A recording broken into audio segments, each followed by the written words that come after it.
Hello guys, David Catala better കോച്ചാണോ എന്നതാണ് guys നമ്മൾ ഇന്ന് നോക്കുന്നത്. നമ്മൾ ഫുൾ സ്റ്റാറ്റ്സ് എല്ലാം നോക്കുന്നുണ്ട്. എൻ്റെ ഒരു ഒപ്പീനിയൻ ഞാൻ പറയുകയാണെങ്കിൽ ഏവറേജ് കോച്ചാണ്. ഈ സ്റ്റാറ്റ്സ് എല്ലാം നോക്കിയിട്ടാണ് പറയുന്നത്. ഈ കഴിഞ്ഞ് പരിശീലിപ്പിച്ച ടീം 19 മാച്ചാണ് ഈ കോച്ചിൻ്റെ നേതൃത്വത്തിൽ നടന്നത്. അതിലൊത്ത് 5 മാച്ച് ജയിക്കുകയും 10 മാച്ച് തോക്കുകയും ചെയ്തിട്ടുണ്ട്. ഒരു കോച്ചിനാണ് KBFC സൈൻ ചെയ്തിട്ടുള്ളത്.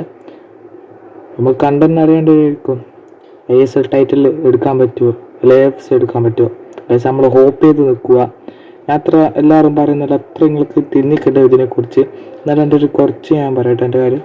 ഈ കോച്ചിനെ പോലെ എല്ലാവരും പോലെ ഞാൻ താത്തുന്നില്ല, എല്ലാവരും താത്തുന്നില്ല. കുറച്ചാൾ പറയുന്നുണ്ട് ചെറിയ കോച്ചിനെല്ലാം കൊണ്ടുവരണം, എക്സ്പീരിയൻസ് ഉണ്ട് നല്ലോണം. ബട്ട് ഇയാൾ അത്ര എല്ലാ ടീമിലും 3-6 മാസം നിൽക്കുന്നുള്ളൂ. പക്ഷെ ഞാൻ പറയുകയാണ് നല്ല കോച്ചാണ്, നമുക്ക് ഇഷ്ടപ്പെട്ടു. ഹലോ ബെറ്റർ കോച്ചാണ്. ഇത്രയേ ഉള്ളൂ.